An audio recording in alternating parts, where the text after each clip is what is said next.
ሰላም ጤና ይስጥልኝ ክቡራንና ክቡራት ቤተሰቦቼ በያላችሁበት ሰላማችሁ ብዝት ይበልልኝ።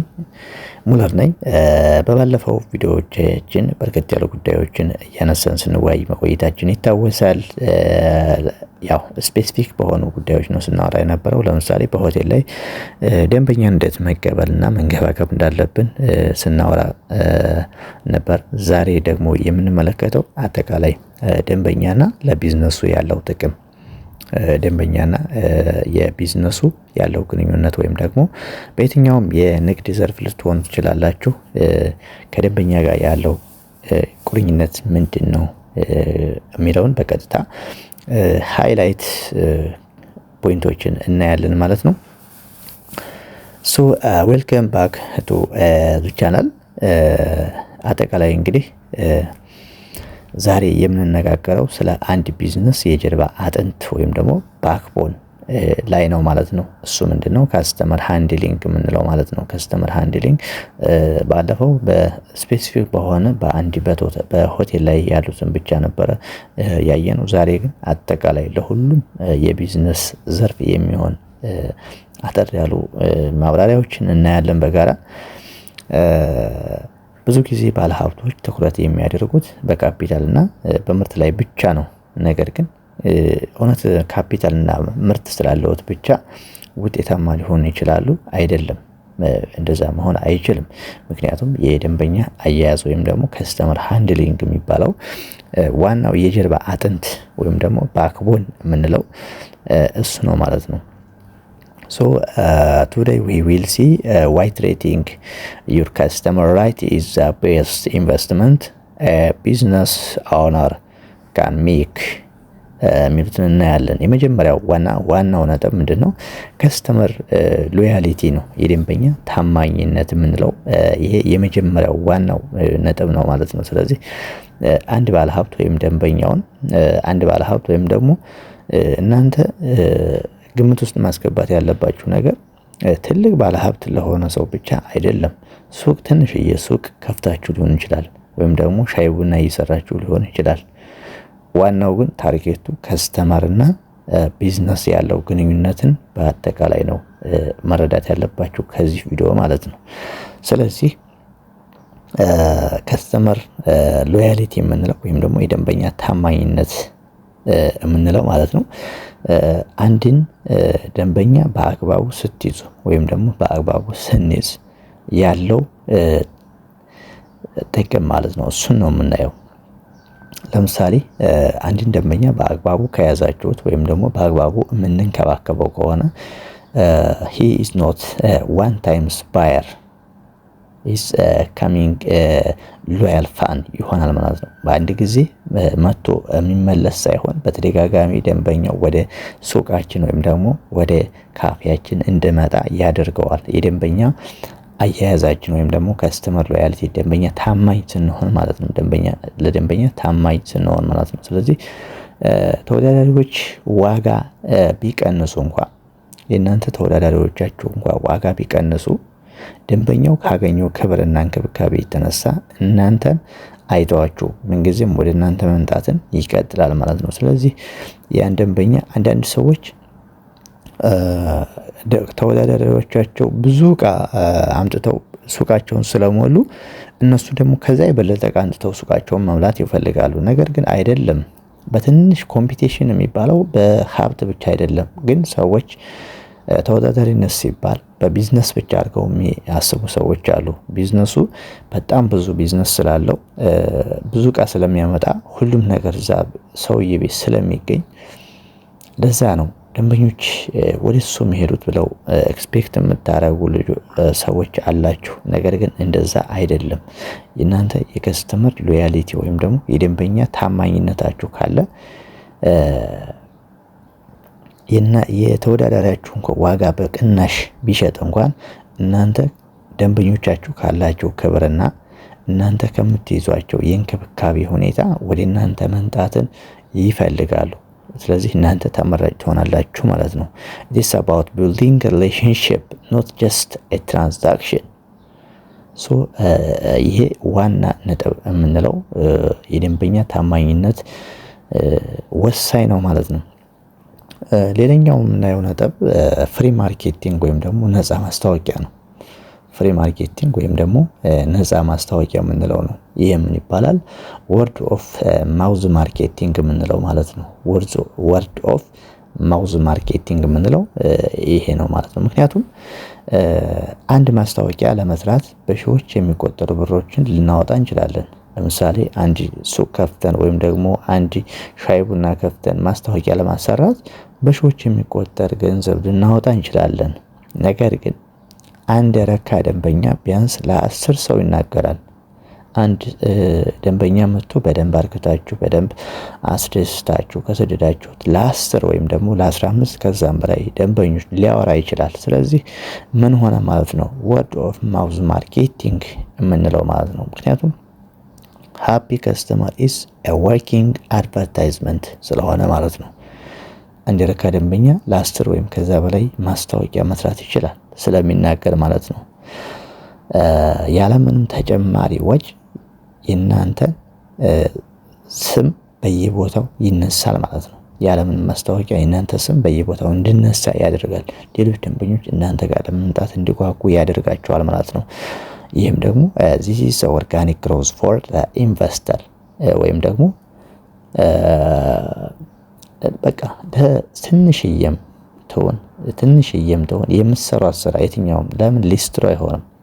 ሊስትሮም እየሰራችሁ ቢሆን እዛ ቦታ የተሰራ ሰው ሌላ ቦታ ሄዶ ስለናንተ ካወራላችሁ እንዳለ ደንበኞቻችሁ ወደ እናንተ ይመጣሉ ማለት ነው። አዳዲስ ሰዎች መምጣት ይጀምራሉ ከዛም በኋላ። ስለዚህ ፍሪ ማርኬቲንግ ወይም ደግሞ ነፃ ማስታወቂያዎች ማለት ናቸው ከስተመሮች። ስለዚህ ከስተመሮቻችን በደንብ ልንይዝ ይገባል። ሌላኛውና ወሳኝ ነጥብ የምናነሳው በዛሬው ዕለት ብራንድ ሬፒቴሽን የምንለው ዝናና ተአማኝነት። ዝና ማለት እንግዲህ ታውቁታላችሁ፣ በየትኛውም በኢትዮጵያ ውስጥ ሆናችሁ ዝና አይደለም በኢትዮጵያ ውስጥ በዓለም ላይ ይታወቃል። ዝና እንግዲህ በጣም ብዙ ሰዎች የሚያውቁት ስለዛ ነገር የሚወራለት ማለት ነው። በገበያ ውስጥ ትልቁ ሀብት ወይም ደግሞ አሴት የምንለው ስምና ዝና ነው። ለምሳሌ እነዚህ አዲዳስ ምናምን የሚባሉ የብራንድ ኔሞች ወይም ደግሞ ብራንድ የሆኑ ስሞች ዝና ስላላቸው ነው በርካታ ሰዎች ገበያ ላይ ሄደው እነሱን የሚመርጡት አይደለ? ስለዚህ እናንተም የምትከፍቱት ሱቅ እናንተ በጣም ዝና ካላችሁ፣ ታማኝነት ካላችሁ በርካታ ሰዎች ወደ እናንተ የመምጣት ይኖራል ማለት ነው። ለምሳሌ እገሌ ጋር ከሄድክ ንጉስ ነህ፣ አበበ ጋር ከሄድክ ንጉስ ነህ፣ ከበደ ጋር ከሄድክ እናንተ ስም ከበደ ቢሆን በደንብ ተንከባከባችሁ ከበደ ጋር ከሄዳችሁ በጣም ንጉስ ናችሁ። ደንበኛ ሲንከባከብ በጣም የተለየ ነው ትባላላችሁ። ስለዚህ በርካታ ሰዎች ወደ እናንተ ለመምጣት ምርጫቸውን ያደርጋሉ ማለት ነው። ስለዚህ ጉድ ከስተመር ሰርቪስ ቢልድስ ትራስት ኤንድ ትራስት ኢዝ ዘ ከረንሲ ኦፍ ዘ ቢዝነስ። ስለዚህ በጣም ጥሩ ከስተመር ጥሩ አገልግሎት የምትሰጡ ከሆነ በገበያ ውስጥ ተጽዕኖ ፈጣሪ እንዲሆኑ ያደርጋቸዋል ማለት ነው። በገበያ ውስጥ ተጽዕኖ ፈጣሪ እንድትሆኑ ያደርጋቸዋል። ሌላኛው ነጥብ ደግሞ በዋናነት ኮምፒቲቲቭ አድቫንቴጅ የምንለው ነው፣ የፍክክር ብቃት። እዚህ ጋር ነው እንግዲህ በዋናነት ሰዎች የሚሸወዱበት እዚህ ጋር ነው። በአብዛኛው ሰዎች የሚሸወዱት ለምን መሰላችሁ? አብዛኛው ሰው የሚሸወደው በካፒታል ነው። ለምሳሌ ኮምፒቲቲቭ አድቫንቴጅ ወይም ደግሞ የፍክክር ብቃት የምንለው በካፒታል ደረጃ ነው የሚወስኑት። ለምሳሌ አንድ ሰው በ1 ሚሊዮን ብር ሱቅ ቢከፍት፣ ሌላኛው ደግሞ 2 ሚሊዮን ብር ቢከፍት፣ ሌላኛው ደግሞ 3 ሚሊዮን ብር ቢከፍት ሰዎች ባለሀብቶች ወይም ደግሞ እነዛ ኤክስፔክት የሚጠብቁት እሱ በ3 ሚሊዮን ብር ስላለ ብዙ ዕቃ ስለሚያመጣ ከኔ የተሻለ እሱ ቤት ስለሚኖር ብለው ራሳቸውን በካፒታሉ ዝቅተኛ ካፒታል ስላላቸው ብቻ ራሳቸውን ዝቅ አድርገው ኮምፒቲተር እንዳልሆኑ ያመለክታሉ። ነገር ግን አይደለም።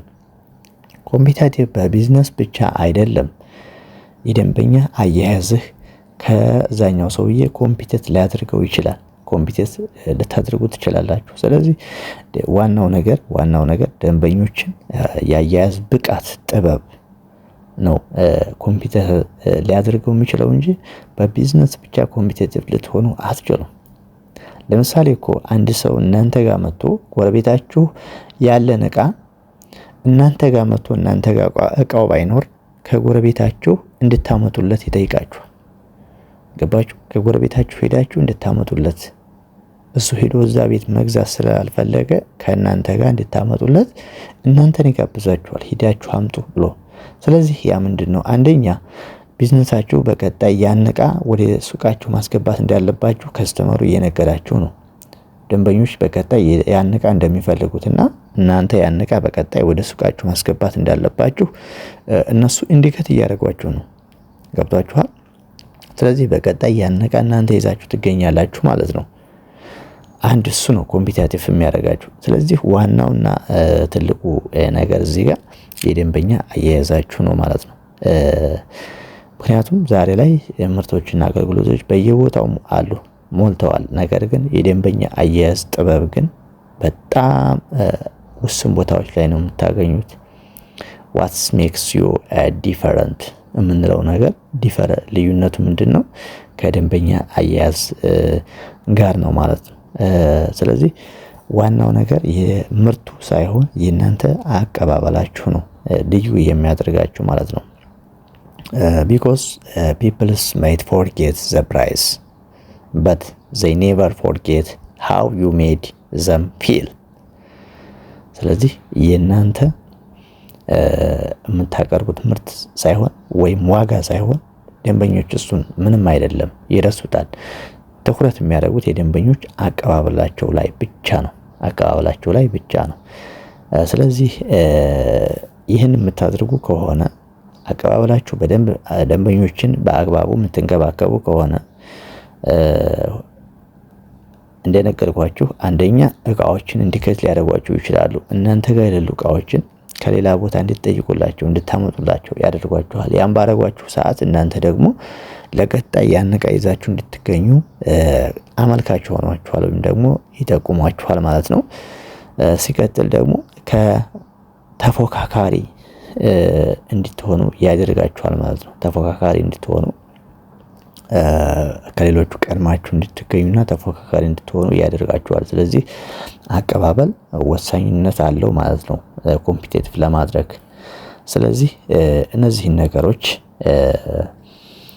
በአግባቡ መጠቀም እንዳለባችሁ ሃይላይት አጠር ያለ ነጥብ ነው ዛሬ። በቀጣይ ሰፋ ያሉ ጉዳዮችን በሌሎች ይዤላችሁ እመጣለሁኝ። እነዚህ ነገሮች ግን በጣም ወሳኝና ጠቃሚ ጉዳዮች ናቸው። ምክንያቱም እነዚህ ነገሮች በአግባቡ የምንጠቀም ከሆነ በየትኛውም የቢዝነስ ዙሪያ ሆነን ውጤታማ ልንሆን እንችላለን ማለት ነው። So if you are an investor or planning to start a business, remember, invest in your people and your service.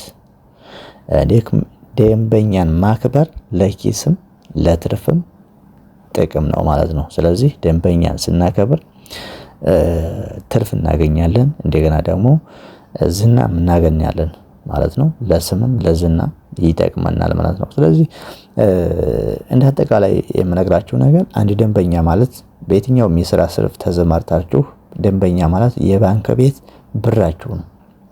ምክንያቱም ባንክ ቤት ያስቀመጣችሁት ብር ማለት ነው። አንድ ደንበኛ ማለት ለምሳሌ አንድ ደንበኛ ልክ እንዳስቀመጣችሁት የብር ልክ ደረጃ በደረጃ እያለ ይሄዳል።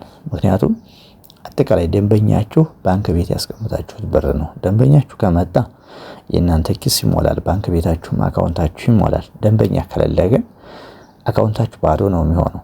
ምክንያቱም ምንም እንትን አትሉም። ሰርቪስ ሊሆን ይችላል የምትሰጡት፣ ወይም ደግሞ ሸቀጥ ሊሆን ይችላል የምትሸጡት። በየትኛውም ተሰማሩ። ለምሳሌ ሊስትሮ ሆናችሁ ሰርቪስ እየሰጣችሁ ከሆነ ደንበኛው ካልመጣ እናንተ ፖኬት ወይም ባንክ አካውንታችሁ ባዶ ነው። ስለዚህ ደንበኛ ሲመጣ ነው እናንተ ኪስ ሊሞላ የሚችለው እንደገና ደግሞ ሸቀጥ ላይ ሆናችሁ እቃም እየሸጣችሁ ቢሆን ደንበኛ ካልመጣ እቃ ብቻ ነው ይዛችሁ የምትቀመጡት። ድጋሚ እቃ ማምጣት አትችሉም። ምክንያቱም ካልሸጣችሁ ስለማይገኝ ትርፍ ስለማታገኙ እናንተም ከዛው ካለው ላይ እያነሳችሁ ለዕለት ፍጆታችሁ ስለምትጠቀሙት ባንክ ያላችሁ እንኳን እቃ ራሱ እያለቀ ነው የሚሄደው። ስለዚህ ደንበኛ ማለት በባንክ ላይ የተቀመጠ ሀብት ቢዝነስ ማለት ነው፣ ብር ማለት ነው። በቀላሉ አንድ ደንበኛ ለእናንተ ብራችሁ ነው ወይም ደግሞ ቢዝነሳችሁ ነው ማለት ነው። ስለዚህ ይህን ትኩረት ማድረግ ይኖርባችኋል እና ምናልባት ብዙ ልጆች በስደት ሆናችሁ ከስደትም ተመልሳችሁ ቢዝነስ መክፈት ትፈልጋላችሁ። በተለያየ ነገር በካፌ በሱቅ በበርካታ ጉዳዮችን አላማ ይኖራችኋል። ልብስ ቤት ሊሆን ይችላል፣ ሱቅ ሊሆን ይችላል፣ ቡና እና ሻይ ሊሆን ይችላል፣ ሬስቶራንት ሊሆን ይችላል። ግን የትኛውም ስራ ተሰማሩ። መጀመሪያ ላይ ቢዝነስ ቤቱን አሳምራችሁ መክፈታችሁ፣ ብዙ ቢዝነስ ማድረጋችሁ፣ እንዲሁም ደግሞ የተለያዩ የሚያማምሩ ልብሶችን መያዛችሁ ይሄ አይደለም ትርፋማ ሊያደርጋችሁ የሚችለው። ግንባር ቀደሙና የመጀመሪያው የደንበኛ አያያዛችሁ ጥበብ ነው። የደንበኛ አያያዛችሁ ጥበብ ነው። በርካታ ቦታዎችን እኔ ብዙ ቦታዎችን አይቻለሁ። ኢትዮጵያ ውስጥ ያለው በርካታ ቤቶችን አይቻለሁ። ምግብ ቤቶችንም አይቻለሁ። ልብስ ቤቶችንም አይቻለሁ።